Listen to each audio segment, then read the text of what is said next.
Tout de suite, la seconde partie de notre débat consacrée ce soir à la crise syrienne. Les États-Unis, vous le savez, et le Royaume-Uni ont décidé de suspendre leur aide non létale à la rébellion syrienne. Une rébellion aujourd'hui affaiblie, prise entre les mouvements djihadistes et les forces du régime. Alors peut-être qu'après 33 mois de conflit, une sortie de crise est peut-être envisageable. En tout cas, si c'est le cas, ce sera à Genève, peut-être, le 22 janvier prochain, conférence internationale. Je vous propose tout de suite d'écouter Sergueï Lavrov, qui est le chef de la diplomatie russe. C'était mercredi à Téhéran. Il rencontrait son homologue iranien, Jawad Zarif. Je suis convaincu que les pays responsables doivent faire tout leur possible pour que cette initiative russo-américaine, qui a été approuvée unanimement par le Conseil de sécurité des Nations Unies, soit un succès. Les dates de la conférence ont déjà été annoncées et essayer de repousser cette réunion ne ferait qu'entraver la volonté de la communauté internationale. Imad Oussarié, est-ce que l'opposition à laquelle vous appartenez ira à Genève ? Déjà, moi je ne sais pas si je parle de non à la place de toutes les oppositions syriennes, je ne sais pas. C'est ça le problème peut-être, parce qu'il y a beaucoup d'oppositions syriennes. Oui, ça fait partie aussi des choses qu'on apprend aussi, parce que depuis le Hafez al-Assad et Bachar al-Assad, on n'a pas eu l'occasion de faire la politique et de construire, on va dire, des partis politiques. Et ça fait... C'est comme ça qu'on construit la vie politique. C'est pas le jour de lendemain, on va devenir expert dans tout ce qui est dans la vie politique. Donc, je reviens sur la question. Moi, personnellement, et je crois avec pas mal de gens, même les Syriens, moi, je suis pour aller à Genève, mais avec des règles qui sont bien précises. Ça veut dire, moi, il faut aller à Genève, il faut cesser le feu, il faut arrêter cesser le feu, vous voulez dire sur le terrain. Sur le terrain. Et en revanche, il faut aussi les criminels de guerre, quel que soit le côté régime ou côté opposant, qui sont jugés. Et ça, pour moi, c'est la première condition qu'on va dire. Deuxième chose, il faut qu'aussi le régime syrien, aujourd'hui, il a déjà des milliers de prisonniers. Il faut le libérer, lui donner une bonne impression, comme quoi on est en train de trouver des gestes de bonne volonté, vous dites. Bonne volonté. Troisième chose, ouvrir. Il y a des banlieues de Damas. C'est vraiment, les gens, ils meurent de faim là-bas. Il faut laisser les gens rentrer, donner les aides et laisser les gens circuler librement. Mais Imad Oussari, quand même, la question centrale, c'est est-ce que Bachar el-Assad doit participer à cette transition ? Pour vous, est-ce que c'est exclu ? Parce que c'est ça quand même la question centrale. Après, il y a des gages de bonne volonté, il y a des gestes. Bachar el-Assad, c'est en fait, pour nous, quel que soit, moi je ne vais pas, on va dire, caractériser un peu le sujet. Aujourd'hui, il y a un régime, il y a un responsable de régime. Ce régime, il a fait des massacres contre le régime, contre le peuple syrien. Pour ça, nous, ce que je disais tout à l'heure, toutes les personnes qui sont commis des crimes contre l'humanité et contre les régimes, contre le peuple syrien, ils ne font pas partie de solutions politiques dans l'avenir. Donc Bachar el-Assad ne doit pas faire partie de cette transition. Bassam Taham, Bachar el-Assad, vous êtes d'accord pour qu'il ne fasse pas partie de cette transition ? Vous voyez, mon ami Ahmed fait partie d'une organisation qui n'a pas été reconnue par l'Occident. C'est là l'erreur occidentale aussi dans les oppositions. Parce que l'Occident, jusqu'à maintenant, la France et les États-Unis, ont reconnu qui ? Ils ont reconnu d'abord le Conseil national. Notre ami a démissionné du Conseil national à juste titre. Bien. Après, ils ont reconnu la coalition. Bon. Mais et les autres, la coordination, par exemple, d'autres opposants. Mais qui c'est qui les reconnaît aujourd'hui ? C'est les Russes. Si jamais l'autre opposition, autre que le Conseil national et que la coalition, participe à Genève 2, c'est grâce aux Russes et non pas aux Occidentaux. Moi, je vous dis, je suis en contact avec les Russes. Et au même titre, j'ai dit, il faut même élargir. Parce que le principe de représentativité doit être pour tout le monde. Moi aussi, à l'étranger, je représente beaucoup de Syriens. Peut-être plus que le Conseil national syrien, n'en déplaise à ceux qui l'ont reconnu. Voyez-vous, il y a un problème. Mais Bassam Taham, vous ne répondez pas sur la question de la transition. Alors, la transition, vous êtes d'accord pour dire que Bachar el-Assad, qui a du sang sur les mains, qui participe quand même à cette transition... Vous dites qu'il a du sang sur les mains. Il participe. Je vais vous répondre. Vous m'avez posé une question, je vous réponds. Pour moi, c'est le peuple syrien qui décide. Ce n'est ni la Russie, ni les États-Unis, ni Fabius, ni Haig, ni le prince Hamad, ni le roi d'Arabie Saoudite. tous ces gens-là n'ont rien à voir dans ce dossier. Vous voyez? Si, là, les sondages donnent... Mais jusqu'à présent, les Syriens ont décidé... Je termine. Les sondages donnent Assad gagnant s'il se représentait aux élections. Et ce sont des sondages faits par la CIA. Ce sont des sondages faits par le Qatar. On va poser la question. C'est aussi rien. Là, on ne règle pas le problème. Si les Syriens décident d'exclure Bachar, ils vont te rendre compte. Peut-être qu'il ne va pas se présenter. Je veux dire, il faut arrêter de culpabiliser et d'incriminer comme ça. Moi, je vous dis, il y a beaucoup de gens occidentaux qui devraient passer devant un tribunal. À Fabrice Balanche, avant d'aller voir Walid Fares, est-ce qu'on est d'accord quand même pour dire que Bachar el-Assad a du sang sur les mains? Indirectement, il a du sang sur les mains, oui, puisque c'est lui le chef d'une armée qui réprime. Enfin bon, c'est pas une raison pour l'exclure des négociations, parce que c'est le seul moyen de faire capoter la conférence de Genève. Enfin, il faut être réaliste. Là, on est à Paris, exact. On discute, mais il faut voir l'état des forces sur le terrain. Le rapport de force sur le terrain, il est clairement en faveur du régime syrien. Les opposants qui sont en France, en Turquie ou ailleurs, ils n'ont absolument aucun poids sur le terrain. Donc on les invite à Genève pour faire bien, pour avoir des interlocuteurs, pour le décorum. Mais en fait, ce qui compte, c'est d'arriver à mettre autour de la table l'Iran, l'Arabie Saoudite, le Qatar, la Russie, les États-Unis, et de dire, bon, maintenant on arrête les frais, les Saoudiens, vous arrêtez de financer l'opposition syrienne, et Monsieur Assad, s'il vous plaît, évitez une trop forte répression, de manière à ce que les millions de réfugiés syriens qui sont à l'extérieur ne restent pas, ne viennent pas en Europe, ne viennent pas en Jordanie, ne déstabilisent pas le Liban. C'est ça qui nous inquiète aujourd'hui. Et collaborons entre services de renseignement pour que les djihadistes européens qui sont en Syrie ne reviennent pas en Europe poser des bombes comme M. Merad.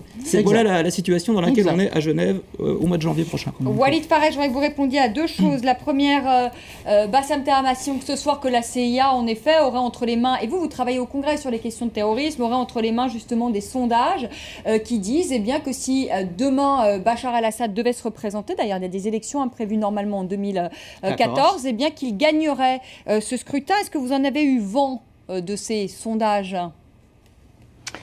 Il y a 3 points pour pouvoir répondre à cette question qui est très précise. Premièrement, il y a les arguments de l'opposition et du régime qui se battent dans les médias internationaux. Les uns disent que M. Assad représente toute la Syrie, du moins les minorités, une partie de la majorité, et l'opposition dit que 90% ne veulent pas d'Assad. Ça, c'est le combat de propagande entre les deux camps. Deuxièmement, il y a la façon dont on analyse la question syrienne. On parle de l'opposition qui va partir à Genève ou qui a des conditions.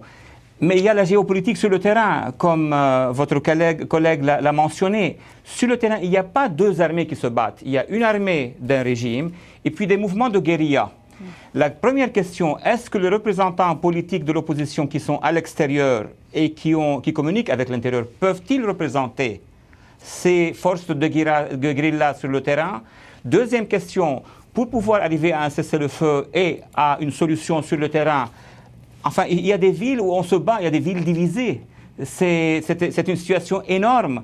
S'il n'y a pas une force internationale, s'il n'y a pas une force arabe, ou s'il n'y a pas une force neutre syrienne qui puisse séparer les combattants, je pense que Genève 1, 2 ou 3 ne va pas marcher. La réalité sur le terrain est, si M. Assad va accepter de partager le pouvoir, donc il y aura une possibilité de participation de l'opposition. Si l'opposition va accepter que M. Assad reste au pouvoir, du moins partiellement, là on parle sérieusement. Mais tout ce qui est en dehors de ces 2 points, on ne va pas aller très loin. Parfait. Très juste. Mais Fabrice Balanche. Pourquoi voulez-vous que Assad accepte de partager le pouvoir avec la guérilla ou avec une quelconque opposition? Il a le rapport de force avec lui. Vous avez l'appareil sécuritaire qui aujourd'hui a pris le pouvoir en Syrie et qui dit à Assad, écoute, tu as fait des réformes pendant 10 ans, tu as voulu libérer le pays, regarde ce qui s'est passé, révolte sur les bras, on a failli perdre le pouvoir. Donc maintenant, on arrête les frais et on ne libéralise plus rien. Moi, je pense plutôt qu'on va avoir un durcissement du régime une fois qu'il aura gagné. Oui, Walid Fares voudrait réagir. Allez-y, Walid Fares. Oui. Un seul point très rapide en ce qui concerne l'évaluation sur le terrain. Nous avons écouté nos collègues qui parlent que les forces d'Assad sont en train de faire des offensives. C'est vrai. Mais notre estimation ici, notre évaluation est que le régime peut faire des contre-attaques, il peut prendre des villes. Mais la Syrie a un point aujourd'hui où les guérillas peuvent toujours revenir. Donc on n'est plus aux premiers 6 mois ou 3 mois. Donc il n'y a pas de solution militaire. Ce qui est vrai, c'est que la guérilla n'a pas pu à cause de l'abandon occidental, prendre le pouvoir. Mais le pouvoir ne va pas écraser cette guérilla et ramener le pays à la situation d'avant 2011. Donc il y a une situation sur le terrain où il y aura des zones, de puissance, des zones de contrôle. Vous n'êtes pas d'accord, Fabrice Balanche, à ce que vient de dire Walid Farès, c'est-à-dire qu'on ne reviendra pas à la situation antérieure? Je pense que le régime a une stratégie de contre-insurrection qui fonctionne. Ça prend du temps, la contre-insurrection. Il a le soutien du Hezbollah, il a le soutien de l'Iran. Donc il a des forces militaires qui peuvent lui permettre d'écraser l'opposition. Et pour ça, il faut qu'il puisse travailler en vase clos. C'est-à-dire que la frontière turque, la frontière irakienne et jordanienne soient fermées. La frontière libanaise est déjà presque fermée. Donc il reste à faire pression sur les acteurs extérieurs pour qu'ils acceptent de fermer les frontières. S'ils ne le font pas, ça sera les Kurdes qui fermeront la frontière turque. Et puis les troupes de Maliki qui peuvent prendre le contrôle de la frontière irakienne. Et à ce moment-là, quand il peut travailler en vase clos, s'il travaille en vase clos, il peut arriver à réduire cette opposition en jouant aussi sur la réconciliation avec certains groupes de guérilla qui commencent d'ailleurs à revenir vers l'armée syrienne, en jouant sur les oppositions tribales dans la région de Raqqa et de Derzor, par exemple, qui ne rêvent que de se débarrasser justement des djihadistes qui ont pris le pouvoir. Donc je pense ça ne va pas se faire du jour au lendemain, ça peut prendre 1 an, 2 ans, 3 ans, effectivement, mais à terme, il a une dynamique en sa faveur. Il n'est pas d'accord, Walid Farès. Non, mais je voulais savoir. Non, je suis d'accord avec un seul point. Je suis d'accord avec un seul point, c'est que c'est le plan syrien. Ce que notre collègue a dit, c'est exactement le plan syrien. Mais est-ce que ce plan syrien, le plan du pouvoir, bien sûr, va-t-il marcher? Il y a beaucoup de composantes. La première, c'est que Assad n'a pas assez de force de faire des offensives dans tous les pays en même temps. Et tous les experts militaires du monde le voient, y compris les Russes. Il a une force centrale dirigée par des officiers alaouites qui peut gagner n'importe quelle bataille en Syrie, mais qui ne peut pas contrôler toute la Syrie. C'était une question mathématique. Et il ne peut pas maintenant mobiliser plus alors que son pays est saigné par les guérillas. Donc ma projection est un peu plus modeste. C'est qu'il va gagner tout le temps, mais il ne va pas gagner la guerre. Moi, je crois qu'il faut... Je donnerai la parole. Je crois que la grande bataille va être celle d'Alep. C'est-à-dire, comme c'est le poumon économique, et c'est là où sont concentrées les forces djihadistes en nombre, il y a des dizaines de milliers qui encerclent Alep. Et ça, je vous le dis, c'est pas du blabla. Hein, je suis en lien direct, en contact direct avec Alep quotidiennement. Donc, la grande bataille va être celle d'Alep. Mais le rôle des États-Unis, c'est de essayer de convaincre l'Arabie saoudite et le Qatar, par la voie de la Jordanie, d'arrêter d'envoyer des commandos par la Jordanie et des armes. Parce que si on dessèche ces sources d'armement, ça y est, le gouvernement syrien va contrôler tout le territoire syrien en faisant des concessions pour les Kurdes peut-être. Déjà, vous n'avez pas parlé de la frontière de Bab el-Hawa. Pourquoi aujourd'hui les Américains ont arrêté le raid? Parce que justement, ce poste frontière que tenait l'armée syrienne libre n'est plus tenu par l'armée syrienne libre, mais est tenu par des djihadistes. Et la Turquie commence aussi à changer de politique vis-à-vis de tout le dossier syrien. Imad Oussari. Je crois quand même, ça devient quand même un débat un peu fantasme, on va dire. On parle des choses fantasmées. Ben bien sûr, on va dire aujourd'hui. Excusez-moi, vous dire quand même l'enjeu aujourd'hui pour trouver une solution, c'est hors de la Syrie, c'est hors des Syriens. Ça n'a rien à voir, ni Bachar al-Assad, ni l'opposant. C'est ce qui s'est passé malheureusement depuis quelques mois. C'est la volonté, comment ça se passe, la position, on va dire, de force entre la Russie et l'Iran et les États-Unis. Les puissances régionales, vous dites exactement, mais aujourd'hui, c'est plus du tout la volonté des Syriens, ce qui s'est passé aujourd'hui. Et Bachar al-Assad, c'est un soldat dans un grand camp. Et nous, dans l'opposition, on n'a pas qu'une seule voix, on a plusieurs voix parce que. Mais quand Fabrice Balanche dit, par exemple, que vous allez servir de décorum à Genève, et finalement, c'est pas vous qui comptez, c'est l'Arabie Saoudite, c'est le Qatar, c'est l'Iran, c'est tout ça, et que finalement, Bassam Tahan, je pose la question à Imad Oussari, et que c'est vous qui et que vous ne comptez pour rien là-dedans. C'est une vérité, c'est vrai. Donc, je viens seulement terminer là-dessus aujourd'hui. Une solution militaire, je suis d'accord avec Fabien, c'est interdit pour moi. C'est interdit et été arrêté par tout le monde. Il n'y aura pas de solution militaire. Ni par les Russes, ni par les Russes. Ça veut dire, je parle de régime, ni par le régime, ni par l'opposition.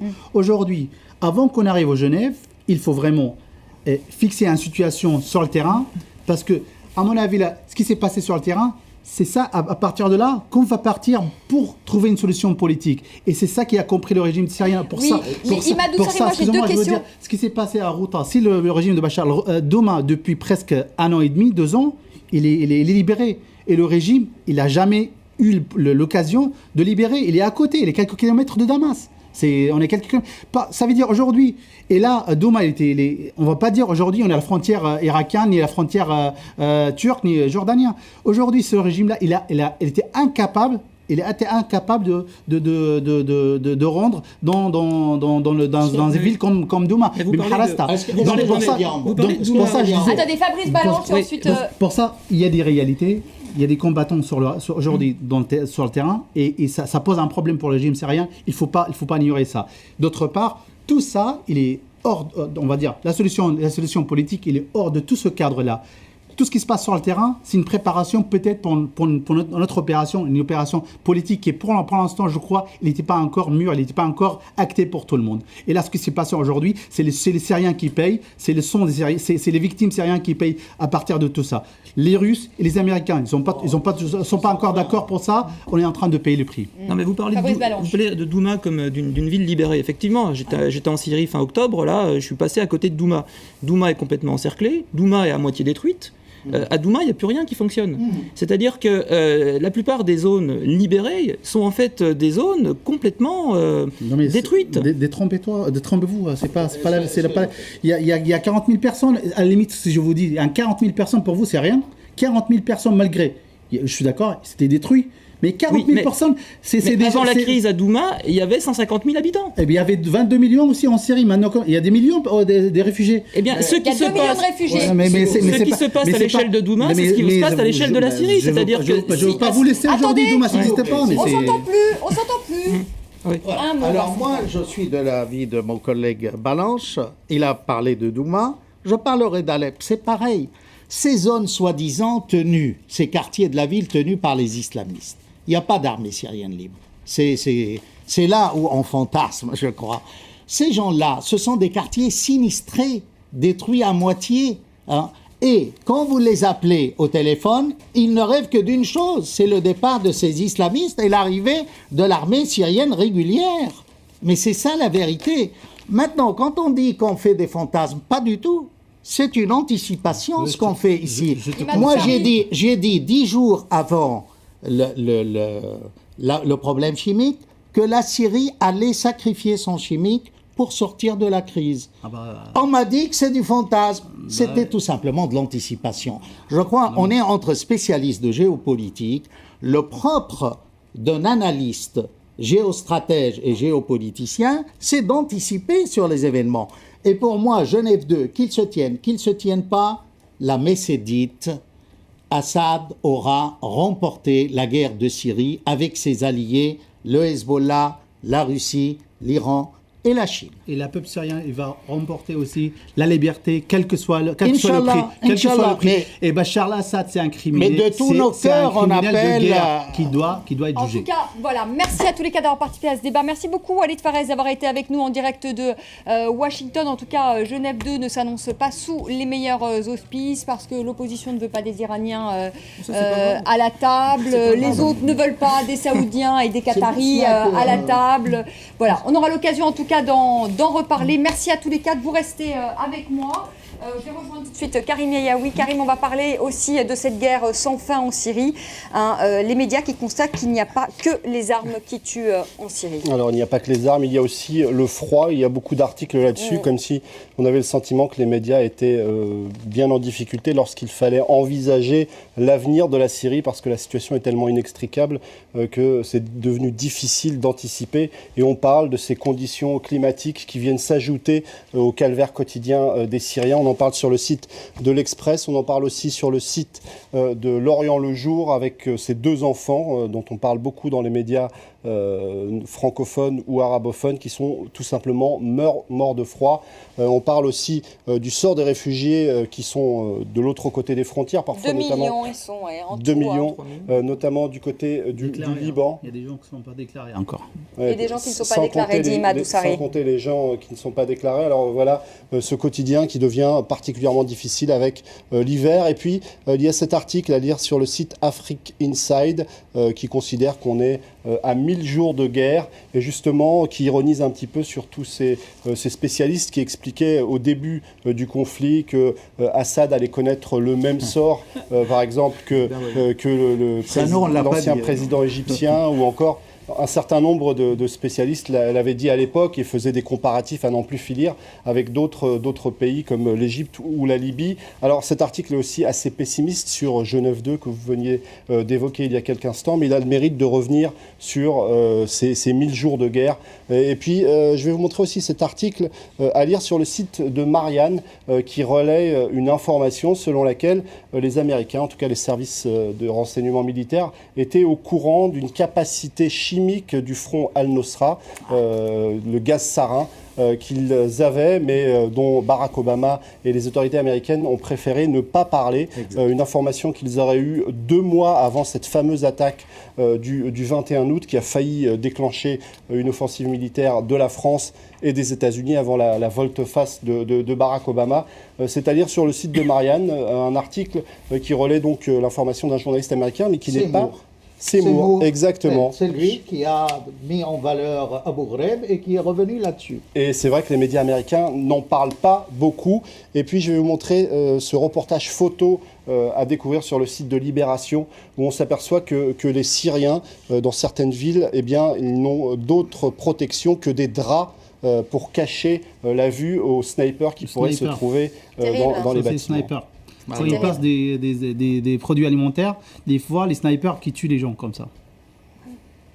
Merci Karim pour cette chronique. Merci à tous les quatre d'avoir participé à ce débat. Merci encore à Walid Fares qui était avec nous en direct de Washington. Merci à vous de nous avoir suivis. Je vous retrouve demain soir à partir de 18h, heure de Paris, pour Paris Direct. 2 heures d'information en direct de Paris. Et ça continue avec Raphaël Kahn. Tout de suite, le journal. Très belle soirée. À demain. À demain, Karim. À demain.